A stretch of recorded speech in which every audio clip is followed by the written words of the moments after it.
الحمدللہ رب العالمین والصلاة والسلام علی رسولہ الکریم وعلی آلہ وصحبہ اجمعین، اشہد ان لا الہ الا اللہ واشہد ان محمدا عبدہ ورسولہ صلی اللہ علیہ وسلم۔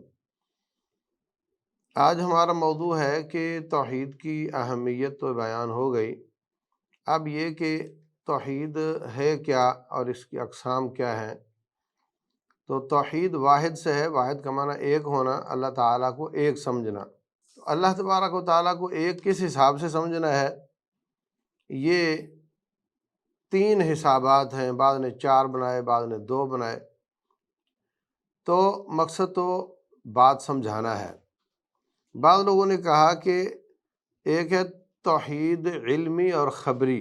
علمی خبری کا معنی جو اللہ کی خبر دینے سے پتہ چلتی ہو، تو اس سے مراد انہوں نے اللہ تعالیٰ کو رب، مالک، خالق سمجھنا یہ، اور اللہ تبارک و تعالیٰ کے جتنے بھی نام ہیں ان میں جتنی بھی صفات ہیں ان سب کو ماننا، عقیدہ رکھنا، ان دونوں کو جوائنٹ کر کے انہوں نے کہا کہ یہ ہے توحید علمی خبری۔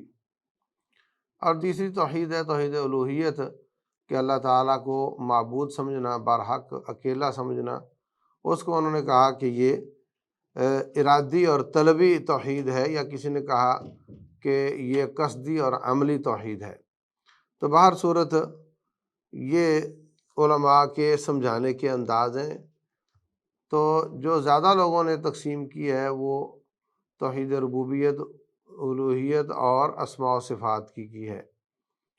تو جہاں تک تعلق ہے توحید ربوبیت کا، تو اس کو سادہ الفاظ میں یوں سمجھ سکتے ہیں کہ انسان پر جتنی بھی نوازشات آتی ہیں اللہ کی طرف سے، زندگی دیتا ہے، صحت دیتا ہے، آنکھ دیتا ہے، کان دیتا ہے، مال دیتا ہے، جان دیتا ہے، اولاد دیتا ہے، سہولتیں دیتا ہے، یہ تمام نعمتیں یہ عقیدہ رکھنا کہ ایک اللہ کی طرف سے آتی ہیں اور ان کو مجھ تک پہنچانے میں اور مجھے عطا کرنے میں کوئی شریک نہیں ہے، یہ توحید ربوبیت کہلاتی ہے۔ اللہ تبارک و تعالیٰ فرماتے ہیں الحمدللہ رب العالمین۔ تو اللہ تبارک و تعالیٰ ہی سارے کائنات کا رب ہے، تربیت کرنے والا، پالنے والا ہے۔ اور پہلی صورت میں یہ ہے، تو آخری میں ہے قل اعوذ برب الناس، تو وہاں پر بھی پہلی آیت میں ربوبیت کا تذکرہ ہوا ہے۔ تو دوسری بات یہ کہ جب تمام نوازشات ایک اللہ دیتا ہے تو پھر میرا جو رد عمل میں میری عبادات ہیں وہ بھی خالص اللہ کی طرف ہی جانی چاہیے۔ ایسا تو نہیں کہ مجھے ہدیہ دیا ہو آپ نے اور میں اس کے جواب میں ہدیہ دے دوں آپ کے پڑوسی کو، تو یہ تو زیادتی ہو جائے گی۔ اس لیے جس رب نے عنایات کی ہیں، مہربانیاں کی ہیں، اسی رب کی عبادت ہونی چاہیے، اس کا کوئی شریک نہیں ہونا چاہیے، اور کوئی شریک عبادت کے لائق نہیں ہونا چاہیے۔ اور عبادات کیا ہیں؟ یہ تمام عبادات، آپ نماز پڑھتے ہیں، ہاتھ باندھ کر کھڑا ہونا، جھک کر اور رکوع کرنا، سجدہ کرنا، قیام کرنا، ذکر اذکار کرنا، مالی عبادات ہیں، صدقہ خیرات ہے، زکوٰۃ ہے، اور بدنی عبادات ہیں جس میں نماز بھی ہے، حج بھی ہے۔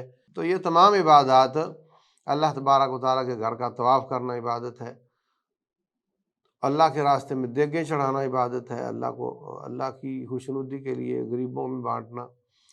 تو یہ تمام عبادات، اس کا حقدار صرف ایک اللہ ہے اور کوئی شریک نہیں ہے۔ کوئی کہے کہ میں اللہ کے لیے عبادت کر رہا ہوں اور مگر یہ جو 11 گلاس ہیں یہ 11ویں والے کے ہیں، غلط ہو جائے گا۔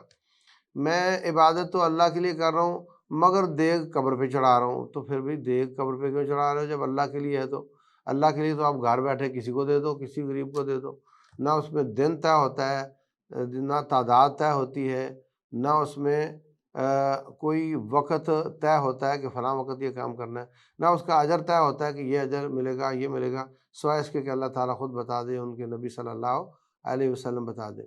تو جب چاہو جتنا چاہو صدقہ کر دو، دیگیں چڑھا دو، اللہ واسطے دے دو، یہ اللہ واسطے ہے۔ اور جو مخصوص جگہ کرے گا، مخصوص وقت کرے گا اور مخصوص دین، مخصوص دیگوں کی تعداد، تو وہ پھر اللہ کے لیے نہیں، وہ کسی اور کے لیے کر رہا ہے۔ تو بہر صورت یہ تمام قسم کی عبادات، اللہ تبارک و تعالیٰ کے نام لگانا، یہ توحید الوہیت ہے، یعنی اللہ کو الہ ماننا، معبود سمجھنا۔ تیسری توحید جو ہے وہ ہے کہ اللہ تبارک و تعالیٰ کے جتنے کمالات ہیں، اس کی صفات ہیں، اس کے اوصاف ہیں، ان میں وہ یکتا ہے، ان جیسی صفات کسی اور میں نہیں ہے۔ تو اب دیکھیں کہ اللہ تبارک و تعالیٰ سمیع اور بصیر ہے۔ اللہ تبارک و تعالیٰ فرماتے ہیں لیس کمثلہ شیء وہو السمیع البصیر۔ تو وہ جو سمیع اور بصیر ہے، اور بندے کے بارے میں اللہ فرماتے ہیں انا خلقنا الانسان من نطفۃ امشاج نبتلیہ فجعلناہ سمیعا بصیرا۔ ہم نے اس کو سمیع اور بصیر بنایا۔ تو بندہ بھی سمیع اور بصیر ہے، اللہ بھی سمیع اور بصیر ہے، لیکن توحید اسماء و صفات یہ ہے کہ اللہ تبارک و تعالی جیسی سماعت اور بصارت اور کسی کی نہیں ہے۔ انسانوں کی بھی سماعت بصارت میں فرق ہوتا ہے، کوئی زیادہ دور تک دیکھ سکتا ہے، کوئی نہیں دیکھ سکتا۔ اور حضرت سلیمان علیہ السلام کے بارے میں قرآن میں آتا ہے کہ وہ دور چونٹی کی آواز سن لی انہوں نے، چونٹی کہہ رہی تھی ایھا النمل ادخلوا مساکنکم، اور چونٹیوں اپنے اپنے گھروں میں چلی جاؤ، سلیمان علیہ السلام کا لشکر آ رہا ہے، کہیں آپ کو روند نہ ڈالے۔ تو فتبسم ضاحکا من قولہا، ان کی بات سن کر ہنسنے لگ گئے۔ تو اب وہ بالکل سر پہ تو نہیں ہوں گے نا، ان کے تھوڑا فاصلہ ہوگا نا، تو وہ لوگوں کو کہہ رہی ہے۔ تو اتنی دور سے چونٹی کی آواز حضرت سلیمان علیہ السلام نے سن لی، ہم تو نہیں سن سکتے، اور سمجھ بھی لی، ہم تو نہیں سمجھ سکتے۔ تو مخلوق کے ساتھ صفات کا اختلاف ہے، فرق ہے۔ تو خالق جو ہے اس کی صفات مخلوق سے بالکل الگ ہیں، اس لیے وہ بھی سمیع بصیر ہے، ہم بھی سمیع بصیر ہیں، مگر اس کی سماعت بصارت اس کے لائق اور ہماری ہمارے لائق۔ اسی طریقے سے اللہ تبارک و تعالیٰ نے اپنے نبی صلی اللہ علیہ وسلم کو فرمایا کہ بالمؤمنین رؤوف الرحیم، وہ رؤوف الرحیم ہے، اور اللہ تعالیٰ خود بھی اپنے آپ کو رؤوف الرحیم کہتا ہے۔ تو ان کی رحمت ان کے لائق ہے اور اللہ کی رحمت اللہ کے لائق۔ اسی طریقے سے اللہ تبارک و تعالیٰ العزیز ہے، عزت والا ہے، غلبے والا ہے، اور مصر کے بادشاہ کو بھی قرآن نے العزیز کہا ہے، اور اس کی عزت، اس کا غلبہ اس کے لائق، اور رب ذوالجلال کی عزت اور اس کا غلبہ اس کے لائق۔ تو اللہ تبارک و تعالیٰ کے جو اسماء اور صفات ہیں، اللہ کے نام اور اس میں موجود صفات ہیں، ان میں کوئی شریک نہیں ہے، اس جیسی صفات کسی اور میں نہیں ہے۔ اللہ علام ہے، علیم ہے، عالم الغیب والشہادہ ہے، اللہ لطیف ہے، خبیر ہے، ہر قسم کی خبر رکھنے والا ہے۔ تو اس کی لطافت اور خبر اور اس کا خبیر ہونا، اس کا علام اور علیم ہونا، یہ اس کے لائق ہے۔ اور نبی صلی اللہ علیہ وسلم کو انہوں نے وحی کے ذریعے علم دیا، تو ان کا علم ان کے لائق ہے، اور امتی کا علم امتی کے لائق ہے۔ پھر امتیوں کا پھر آگے بڑا فرق ہے، کسی کے پاس علم زیادہ ہے، کسی کے پاس کم ہے۔ تو اللہ کا علیم اور علام ہونا، اس میں توحید یہ ہے کہ اس جیسا علیم اور علام اور کوئی نہیں ہے۔ میں بھی کسی استاد کو عالم کہتا ہوں، اللہ بھی عالم ہے، اور نبی صلی اللہ علیہ وسلم بھی عالم ہے، مگر سب کے علم ان کی ذات کے مطابق ہیں، اللہ جیسا علم کسی کے پاس نہیں ہے۔ تو یہ اسماء و صفات کی توحید ہے۔ کچھ اللہ کی صفات ذاتی ہیں، اور کچھ خبری ہیں۔ خبری تو خیر ساری ہوتی ہیں۔ تو اللہ تعالیٰ کی ذاتی صفات کیا ہیں؟ جیسے اللہ تعالیٰ کے ہاتھ ہیں۔ اللہ فرماتے ہیں ما منعک ان تسجد لما خلقت بیدی، اے ابلیس تو نے اس آدم کو سجدہ کیوں نہ کیا جس کو میں نے دو ہاتھوں سے بنایا؟ تو اللہ کے دو ہاتھ ہیں، اللہ تعالیٰ کا چہرہ ہے، وَيَبْقَى وَجْهُ رَبِّكَ ذُو الجلال والاکرام، رب ذوالجلال کی پنڈلی ہے، یوم یکشف عن ساق ویدعون الی السجود فلا یستطیعون۔ اللہ تبارک و تعالیٰ کے یہ جو صفات ہیں، ان کو بھی ماننا، اور اس میں بھی اس کی توحید یہ ہے کہ جیسے رب کے ہاتھ ہیں ویسے اور کسی کے نہیں ہیں۔ ہمارے ہاتھ انگلیوں والے اور گوشت والے اور ہڈی والے ہیں، اس کے ہاتھ ایسے جیسے اس کی ذات کے لائق ہیں، مخلوق کے مشابہ نہیں ہیں۔ اب آپ دیکھیں کہ چونٹی کا ہاتھ ہے، میرا ہاتھ ہے، ہاتھی کا ہاتھ ہے، چونٹی کا چہرہ ہے، ہاتھی کا چہرہ ہے، میرا چہرہ ہے، بکری کا چہرہ ہے، مختلف ہے بالکل، ایک کو دیکھ کر دوسرے کا اندازہ نہیں لگایا جا سکتا۔ پتنگے کا چہرہ ہے، چونٹی کا چہرہ ہے، تو کہ چونٹی کا چہرہ دیکھ کر انسان کے چہرے کا تصور آ سکتا ہے؟ بالکل نہیں۔ تو جب مخلوق کے چہرے دیکھنے سے دوسرے پر قیاس نہیں کیا جا سکتا تو مخلوق کا چہرہ دیکھنے پر خالق پر کیسے قیاس کیا جا سکتا ہے؟ خالق کے چہرے کو کیسے مخلوق پر قیاس کیا جا سکتا ہے؟ بالکل ممکن نہیں ہے۔ اس لیے تصور لانا بھی حرام ہے کہ اللہ تبارک و تعالیٰ جیسا کوئی مخلوق میں سے ہوگا۔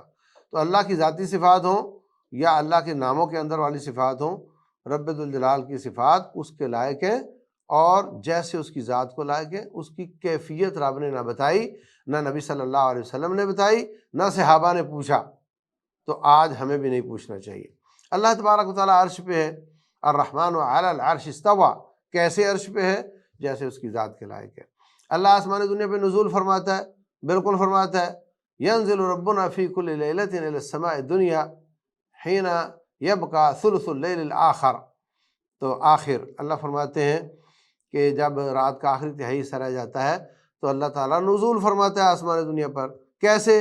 جیسے اس کی ذات کے لائق ہے، ذات کے ساتھ یا صفات کے ساتھ اس نے ہمیں نہیں بتایا ہے۔ ما یکون من نجوى ثلاثۃ الا هو رابعهم، تم تین ہوتے ہو تو چوتھا اللہ تمہارے ساتھ ہوتا ہے، کیسے؟ ذات کے ساتھ یا صفات کے ساتھ، جیسے اس کی شان کے لائق ہے، اس نے ہمیں بالکل نہیں بتایا۔ تو اس لیے اللہ تبارک و تعالیٰ کے بارے میں جتنا علم ہو، یہ ایمان بالغیب کی باتیں ہیں، اتنا مان لو، اور جو نہ ہو اس کا اٹکل پچو نہ لگاؤ اور قیاس آرائیاں نہ کرو۔ اللہ سنتا ہے تو پھر اللہ دیکھتا ہے تو اللہ کی آنکھیں بھی ہیں۔ اصنع الفلک بأعیننا ووحینا، قرآن نے ذکر کیا ہے، لیکن کیا اللہ سنتا ہے تو اس کے کان ہیں؟ اللہ نے ہمیں نہیں بتایا۔ نہ ہم کہیں گے نہیں ہیں، ہو سکتا ہوں، نہ ہم کہیں گے کہ ہیں، اس لیے کہ اللہ نے نہیں بتایا، تو ہم اس پہ توقف اختیار کریں گے۔ رب ذوالجلال کی ذات ایسے ہے جیسے اس کی شان کے لائق ہے، جو کچھ اس نے بتا دیا ہم نے مان لیا، ہم نے ان آیات کا، ان احادیث کا معنی نہیں بدلا، ہم نے اس کی تعویلیں نہیں کی، ہم نے اس کا انکار نہیں کیا، ہم نے اس کو مخلوق کے مشابہ قرار نہیں دیا، بلکہ جیسے تھا ایز اٹ از ہم نے مان لیا، جیسے قرآن و سنت میں آیا۔ تو ہم نے جیسے تبارک الذی بیدہ الملک، اللہ بابرکت ہے جس کے ہاتھ میں بادشاہی ہے، کوئی ترجمہ کرتا ہے جس کے قبضہ قدرت میں ہے، کیونکہ وہ ہاتھ نہیں مانتا۔ تو ہم نے یہ کام نہیں کرنا، ہم نے جیسے جیسے آیات احادیث آئیں ویسے مان لینا ہے، اور اللہ کے مشابہ کوئی نہیں ہے۔ تو یہ توحید اسماء و صفات ہے۔ اس موضوع کی آخری بات یہ ہے کہ بعض لوگوں نے توحید حاکمیت بھی نکالی ہے اس میں سے۔ اگر تو خالی بات سمجھنے کے لیے نکالی ہو تو پھر تو کوئی حرج کی بات نہیں ہے، کہ جس طرح کسی نے دو صرف اس کی انواع بیان کی ہیں، کسی نے 3 کر دی تو کسی نے 4 کر دی، اگر پیچھے مقصد ایک ہے۔ لیکن اگر توحید حاکمیت الگ کر کے حکمرانوں کو کافر قرار دے کر ان کی تکفیر کر کے ان کے خلاف لوگوں کو بھڑکانا اور خروج کرنا مقصد ہے، تو پھر یہ توحید حاکمیت کی ضرورت نہیں۔ اللہ حاکم ہے، وہ توحید ربوبیت کا ہی حصہ ہے، اس کے لیے الگ سے نئی قسم بنانے کی کوئی ضرورت نہیں ہے۔ تو جو عنایات اور جو نعمتیں آتی ہیں بندے کی طرف، وہ عقیدہ رکھنا کہ وہ ایک رب کی طرف سے آتی ہیں، کوئی گنج نہیں بخشتا، کوئی ہمیں روٹی نہیں دیتا، ایک ہی اللہ روزی دینے والا ہے، وہی بیماریوں کی شفا دیتا ہے، وہی بچے دیتا ہے، وہی سب کچھ کرتا ہے، یہ توحید ربوبیت ہے۔ اس کے اگینسٹ جو عبادات بندہ کرتا ہے وہ اس کا حقدار صرف ایک اللہ ہے، یہ الوہیت ہے۔ اور رب ذوالجلال کی ذات کے بارے میں جو صفات ہیں ان میں ان جیسی کسی میں نہیں ہے، یہ اللہ تبارک و تعالیٰ کی توحید اسماء و صفات ہے۔ اور تینوں کو ماننے سے انسان توحید والا ہوتا ہے، اور جو توحید والا ہو جاتا ہے پھر اس گناہ گار بھی ہو تو آخر کار سزا پا کر یا معافی پا کر جنت میں ضرور جائے گا، اور اگر اس کی توحید میں خلل ہوا تو جتنا بھی نیک ہوگا سب اعمال ضائع ہو جائیں گے۔ اللہ تبارک و تعالی ہم سب کو محفوظ رکھے اور توحید پر زندہ رکھے، اسی پر موت آئے۔ واللہ اعلم، وصلی اللہ وسلم وبارک علی نبینا محمد۔